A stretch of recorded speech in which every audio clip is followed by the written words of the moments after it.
Hey, how's it going? My name's Liam, and My name is Mattie. together we are... Mattie and Liamo. So, Walking Dead, now you're going in as the expert and I'm going in as the complete noob, except for watching the very first episode. First episode of I watched the very first episode of Walking Dead. the 4 series. 4 series, yeah. And I watched When? Season 4, Episode 1. I tried to watch it back in the day. I tried to watch it before Season 3 started, and I finished the whole episode. It was Tuesday or Wednesday. Yeah. And then I watched Season 4, Episode 1 this morning. So anyway, going in as a newbie into Season 4, Episode 1, how do you feel about it? I was very bored. Yeah. Very bored. I mean, there was some good moments. Yeah. The zombie sprinkler comes to mind specifically, as they all fell through the ceiling in the supermarket. Oh, yes. Yeah. That was actually quite funny. I was laughing at that. Also, I did actually afterwards read up on it just to find out if I had missed any kind of key moments that maybe I would need to have seen previous seasons for.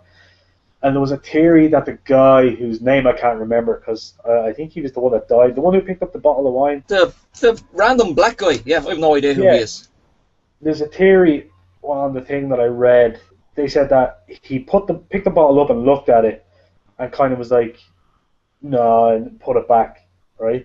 Yeah. And there's a theory that maybe he was an alcoholic, and he's trying to keep that going even in the face of the fact that humanity is gone and whatever. Yeah.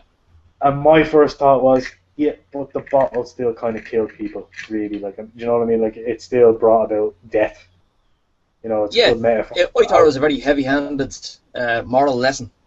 Yeah, like even picking up that bottle caused death. Yeah. You know what I mean? So. Yeah. Not even kind once. Kind of preachy. Yeah, not even once. Yeah, kind of preachy a little bit for me, but extremely. Then again, you know what I mean? Maybe they're reading into it too much, and I'm reading into it too much, and he was just picking up the bottle and said, "No, fuck it, we don't need wine. We need more important supplies. You should just get the essentials." Exactly. Condoms. Wasn't someone worried about being pregnant as well? That's right, Glenn's girlfriend. Yeah. Yeah, just on the condom thing, I was thinking he should probably pick a few up. Yes. Because they were very, very worried about that, and very relieved as well. Yeah, I've been watching the series since day one, for anybody who doesn't know that already. And I also read the comic. Now, the thing is, I don't know if I mixed it up, the TV show and the comic in my head, but I remember Glenn and his girlfriend, who I can't remember, the farmer's daughter, being constantly worried about getting pregnant, because they have this ongoing discussion about whether it's okay to bring a child up during the apocalypse. Yeah. I think Glenn is leading towards it being a no-no, and she's leaning towards it being, look, this is what we have to deal with, and we have to keep having kids, otherwise there'll be no human race. Exactly, yeah. Now, just on the pregnancy thing, I'm looking at something here, because as someone who knows nothing, and you had your notes on the album, I had my notes on this. Laurie, who's that? Yes, that's Rick's wife. I'm assuming she's dead.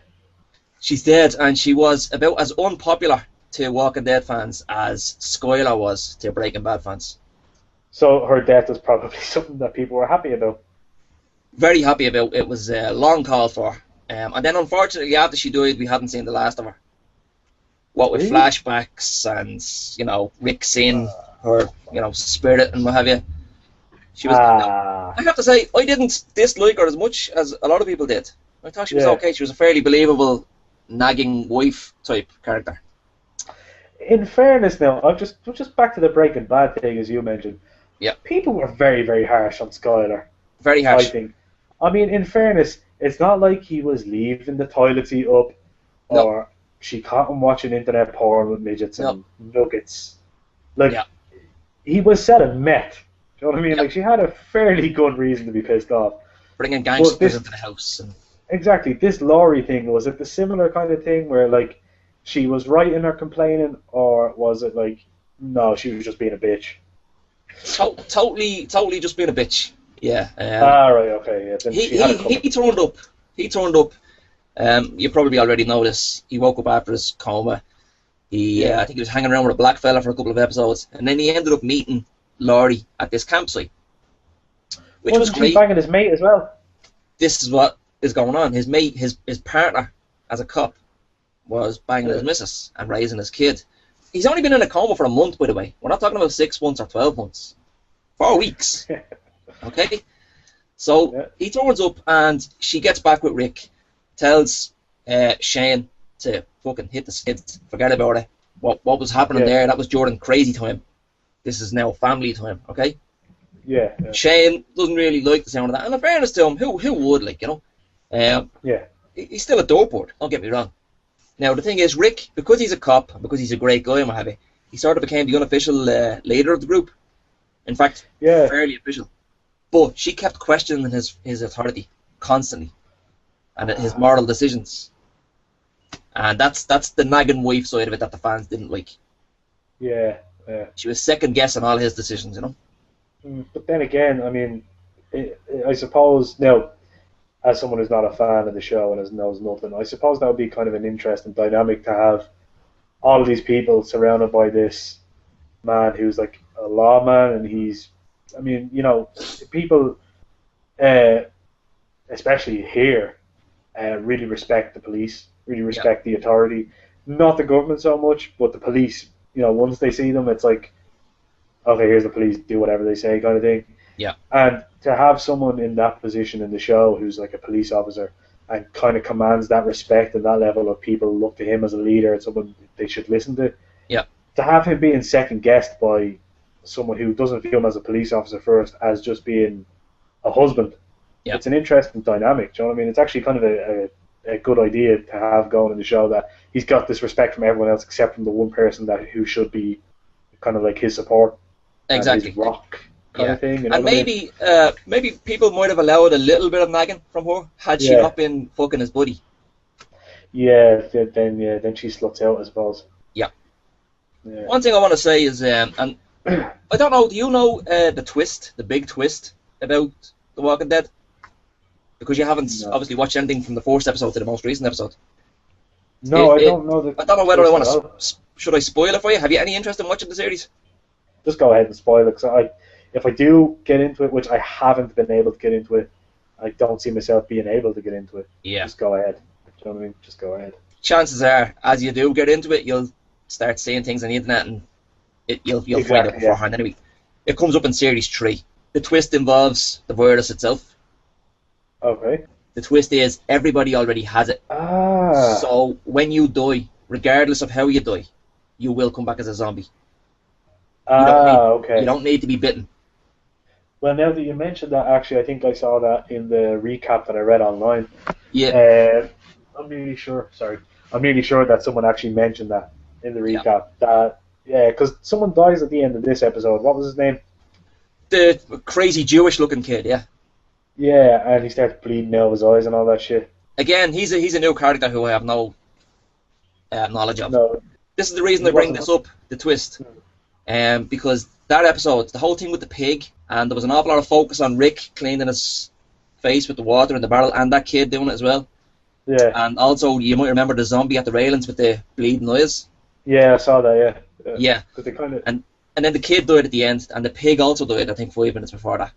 Yeah. What I like about all this is it's bringing something new into the whole mythology of this virus. Yes. I think I can only assume that it's something to do with the virus. Maybe the virus is starting to kill people earlier than, you might normally die from a bite or a scratch or being shot or whatever. Some character called the Governor keeps coming up in people talking about it, and I've no idea who that is. I'm assuming he ran shit for a while and now he's gone.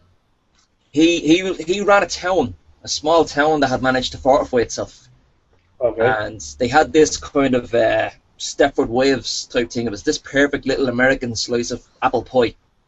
Okay. Until you looked under the surface, and there was trouble in paradise. And he was actually he seemed like this great mayor type guy, but he was actually a doorboard. I'm assuming he was like the antagonist of season 3 and season 2. Yeah, and he's still around. Oh, because that's what they were hunting for, wasn't it? Yeah. If you get a chance, actually, and this is to everybody else watching this who needs to catch up like Matthew, what are they called now? Screen Junkies. Screen Junkies did a great catch-up video. Yeah. You get a chance to watch that. It's 8 minutes long. Yeah, I'll probably watch that. Yeah, it's top notch. It'll fill you in on everything. And then you can just start watching from now, rather than having to watch all that. Because, I was watching it with you in mind, aware of how this would look, and I was saying, oh my god, this is so boring. It's about a farm. It's about family dramas. It's Yeah, about all kinds of shit that you expect to see on EastEnders. You don't expect to see it in a program about zombies. yeah. I think there is a good case to be made for the fact that I haven't watched the show. So I'm sure Yeah, all of these relationships that I'm seeing going through all these changes, like your one being pregnant or not pregnant and shit yeah, like that, and the dad and that kid who was reading the comic books, Carl, that's yes, Rick's son, yeah. yeah. Yeah, so I'm assuming that the kind of dynamic at play between all of these characters would have meant a hell of a lot more had I actually watched the whole series. Oh, Little definitely, things yeah. maybe I would have been like. So I had that in mind when I was watching it. As someone who's just coming into that episode, I was bored, but I'm assuming that if I was a fan, I wouldn't have been bored and I would have quite enjoyed it. What did you think of the episode overall? I just wish I had more punch, Yeah, especially with being the first episode of a new series. When there's a new episode of a new series, I want it to come along and kick you in the face and make you go, yes, now I remember why I watched this. yes, Whereas that episode, the other night, it was like, when you're watching Breaking Bad, and yeah. It's actually, every so often there's an episode and it's kind of slow moving, like it's just Walt watching a fly walking across a countertop or something for 30 yeah, minutes. But they do it in a sort of artistic way, yeah. and you buy into it. But with The Walking Dead, when they do boring, they go over the top. They go super boring. Well, when you said about season premieres and season finales having to have that punch, I remember sitting down to watch season 5, episode 9 of Breaking Bad. Yep. The anticipation for over that year-long wait was Yep. so much, and as soon as the episode started, the first thing they show you is the house booked, Heisenberg spray painted on the wall, and you're saying to yourself, "Holy shit! Everyone knows Yep. shit's gonna pop off over the season," and it just kept getting better and better and better. And when Yep. watching this episode of The Walking Dead, I can see that it is going to gradually improve because the bleeding eyes and all that stuff is. Yep. While I was watching it, I noticed it a little bit, but there was a lot of focus on the zombies and on the Yep. illness and the disease. And someone said in the recap that they're starting to make the illness the antagonist again Yes. instead of the governor. So they're saying that it's good that they're starting to bring the zombies to the forefront rather than, I think they were kind of pushed to the back They were. from what I read when Yeah. the governor was kind of the antagonist. So, I mean, maybe I'll sit down and watch it if I get a chance. I mean, but I have no plans to actually get into it. Yeah. So, the episode Yeah. itself was, I'd give it on a Breaking Bad scale. So top being like every single episode of the last 8, like being Yep. pure perfection in TV, and every episode was exciting and good to watch. Yep. So if we're going to go to that, from that to like an episode where, like you said, Walt is watching the fly, even though that episode with the fly did a lot to the characters and kind of Oh yeah. Yep. built on those relationships, I would say that it's like season 1, episode 2 or 3, when they've got your man locked in the basement and it's real slow and plotting and you're like, just get to it. I think that I would rate it as being comparable to that. I'd give it like a C Yeah. on an A, B, C, D kind of scale. I'd give it a Yeah. C. As in, it would be the last episode you would show somebody to try and get them into the series. Definitely, definitely. If I'm going to compare the 2 episodes that I've watched being season 1, episode 1, season 4, episode 1, I would Yep. definitely show someone season 1, episode 1 before I'd show them 4. Yeah. Obviously, because that's the chronological, but as well as that, there was a lot more happening in that episode. Another thing I'd say as well, the CGI wasn't up to scratch. No, yeah, I was thinking that, yeah. I was It was thinking that. it was fairly ropey looking. That whole scene with the helicopter and the collapsing roof. It was like you were Yeah. watching a video game. Yeah. These Yeah. these zombies falling randomly through the roof. It was just done Didn't they- poorly. It could have been done very well. Didn't they have Frank Darabont started that off, didn't he? He That's was right, kind of the yeah. showrunner, and then they got rid of him and brought someone else in. Really? Yeah, and then they got rid of the guy they got in to replace Frank Darabont and got someone else in. Wow, you're some kind So of there's- Walking Dead superfan. No, I just because again this recap is excellent, might I add. And as well as that, there's the guy who writes Sons of Anarchy. Yep. Has been talking about that type of thing a lot. How like people who create shows aren't actually owning the shows anymore; it's the Yeah. network that owns them. So I think maybe that's what's happening with that. Like they're trying to cut back because Yeah, but you still get to It's use about Frank profit. Darabont's name in the credits. exactly, yeah. Is the comic good? Is the comic worth reading? I'm glad you brought it up. The comic is good. I'm not a huge comic book fan. I probably own 3 comics. But one thing is the events in the series, in the TV series, right up to now, took about 30 pages in the comics. Oh, really? You know what I'm saying? He wakes up from his coma, he joins the campsite, they go to the farmhouse, they go to the prison, and you have the whole town with the governor. It's like, obviously 30 pages is an exaggeration, but we're talking about one night of reading. Yeah. On the TV show, it was like you had a whole series on the farm, and a whole series involving the governor. It was really dragged out. Yeah. And in fairness to them, maybe they were dragging it out because they only have so much written material to make a TV show from. But you could still come up with new stuff, come up with new situations for them to be in. Yeah, well, that's what they do in. I'm just going to go back to Japanese manga animation kind of comparison here. When they make when they adapt a manga to an anime, they have a lot of what they call filler arcs. So, One Piece is one of my favorite ones, and they have the big arcs that all the fans of the manga know. And there's these major things. They change all the characters. They change the world that the characters exist in. But obviously, manga is only published. I think it's bi-weekly, so every 2 weeks or every month. So I mean, they can't obviously go at the same pace because there's one episode every week. So they do a lot of filler arcs, which have very little to do with the story as it exists in the manga, but it kind of keeps people entertained and keeps them interested in watching. Like some of the funny, it's usually very lighthearted, comedic, because the main arcs can be very depressing and emotionally draining. So I think that's what they should do with The Walking Dead, because I'm sure fans of the show and the comic would be happy to see kind of a new version of the show. Do you get me? That's actually something I'm going to talk about when we're talking about the movies. That The Dark Knight is one version of Batman. Yeah. But it's not the comic version, do you know what I mean? So I think they could get away with kind of developing new storylines, as long as it doesn't alter kind of a character's, because obviously they can't have a character that exists in the comic die off in the TV show and stuff that they did. But it's relatively easy to come up with some sort of a side story to keep the fans entertained. And I think with this, and not so much with other things, but definitely with the likes of The Walking Dead and I suppose Batman as well to a lesser extent, the fans will accept the fact that the guys who make the TV shows and the movies will bring in new storylines that didn't exist in the literature. Yeah. Definitely. Like you're making Star Wars 7 now, right? Episode 7. Some of the fans are going to be saying, well, I've read all of the extended universe books, and none of this stuff on the screen was in them books. Some fans will be like that, but I think most fans, on the whole, will accept anything new in Episode 7, so long as it's not wildly new and completely contradictory to what's existed in the extended universe. And I think the same goes for Walking Dead. As much as people are huge fans of the comic, and they want to see that realised on screen, they will accept new stuff, new storylines. Yeah, oh, definitely.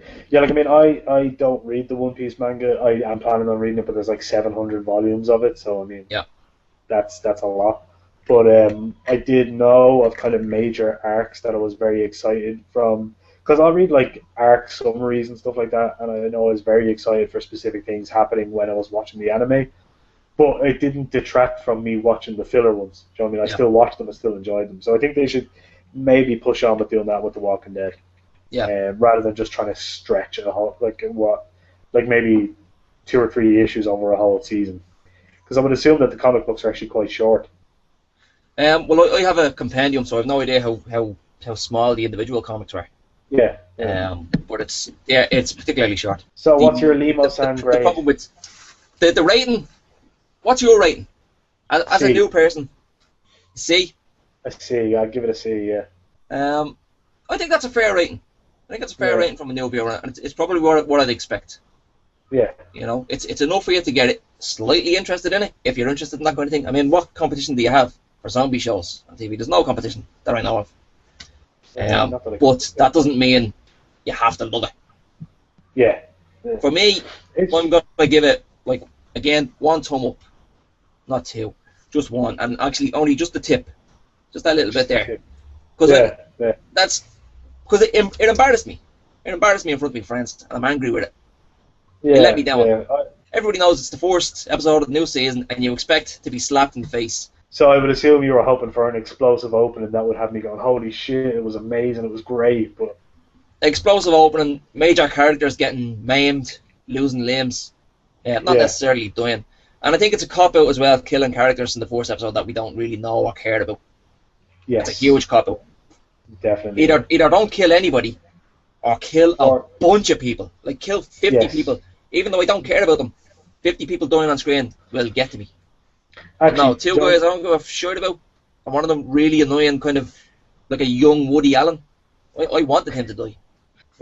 How old did you think he was? He looked about 27 to me. And he was playing hopscotch with 8-year-olds. Maybe he was just like, maybe he was just trying to get to know them. You know, kind of ingrain himself with, because I'm assuming as a new character you didn't recognize, he hasn't been there long, so maybe he's just trying to get everyone used to being around. Do you know what I mean? Making more of an effort than he should. Yeah, it sounds insidious when you put it like that. Yeah, he's just trying to ingrain himself. Yeah, that's it. He's dead now anyway, so we don't have to worry about it. We'll never see him again, right? Yeah. Joe's actually very, very good about, I say very good, but who kind of take risks with major characters. Chap who writes Sons of Anarchy he's not afraid to kill off someone who is very, very important. Yeah, no, it's just like Sons of Anarchy, yay, Walking Dead, meh. Yeah, and I accept that. And I'd love for you to whoop it up there, but I'm not going to force it up, you know? Yeah. Oh, there's a double entendre right there. So yeah, thanks for watching, guys, and we'll see you later. Adios, amigos.